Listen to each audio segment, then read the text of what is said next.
control de natalidad y derechos reproductivos. En la década de 1870, las feministas avanzaron el concepto de maternidad voluntaria como crítica política de la maternidad involuntaria y para expresar el deseo de la emancipación femenina. Los defensores de la maternidad voluntaria rechazaban la anticoncepción, argumentando que las mujeres solo debían practicar el sexo con fines reproductivos, y recomendaban la abstinencia periódica o permanente como método contraceptivo. A principios del siglo XX, el término control de la natalidad se convirtió en una alternativa a familia limitada o maternidad voluntaria. El movimiento de control de la natalidad defendía la contracepción que permitiera las relaciones sexuales sin riesgo de embarazo. Al incidir sobre la palabra control, se afirmaba implícitamente que las mujeres debían tener autoridad sobre su propia reproducción, en estrecha consonancia con el movimiento feminista. Eslóganes como control sobre nuestro propio cuerpo criticaban el dominio masculino y pedían la liberación de las mujeres, una connotación ausente en los movimientos de planificación familiar, control de la población y eugenesia.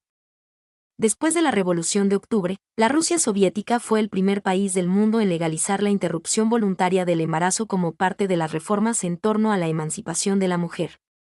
95 en las décadas de 1960 y 1970. El movimiento de control de la natalidad defendió la legalización del aborto y pidió a los gobiernos amplias campañas de educación sobre los anticonceptivos, insistiendo en que se diera a las mujeres la opción de elegir. Los derechos reproductivos, es decir, los relacionados con la reproducción sexual y la salud reproductiva, se debatieron por primera vez como subcategoría de los derechos humanos en la Conferencia Internacional sobre Derechos Humanos de Naciones Unidas en 1968.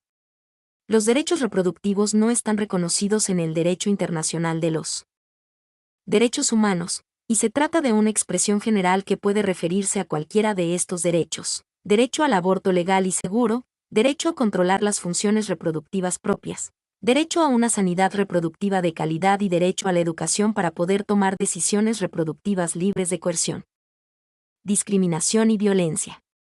También debe entenderse que los derechos reproductivos incluyen la educación sexual sobre anticoncepción y enfermedades de transmisión sexual, el rechazo a la esterilización forzosa, el derecho a la contracepción, la protección contra prácticas como la mutilación genital femenina y masculina. Los derechos reproductivos son derechos tanto de hombres como de mujeres, pero a menudo se consideran derechos femeninos. El acceso de las mujeres al aborto legal está restringido por ley en la mayoría de los países del mundo. Donde el aborto es legal, en ocasiones el acceso está limitado. Algunos países siguen prohibiéndolo en todos los casos, y en otros se permite únicamente para salvar la vida de la embarazada o en caso de violación o incesto. Según Human Rights Watch, el aborto es un tema extremadamente sensible, que induce a encendidos debates.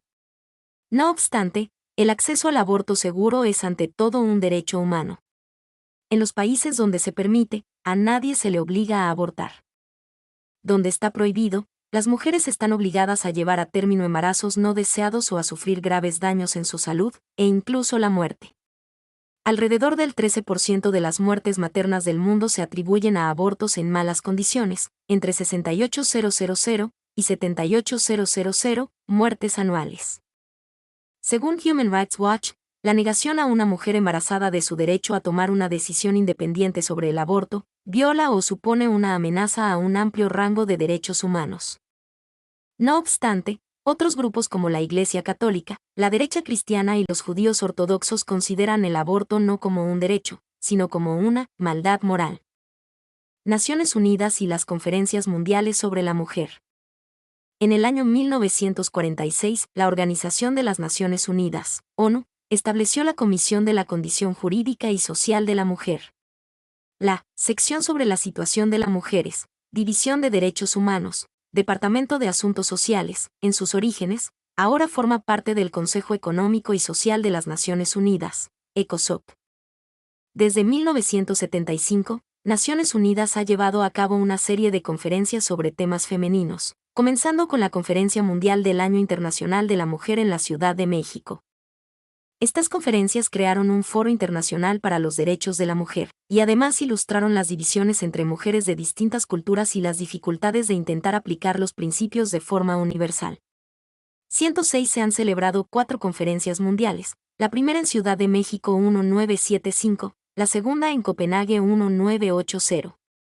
La tercera en Nairobi 1985 y la cuarta en Pekín 1995.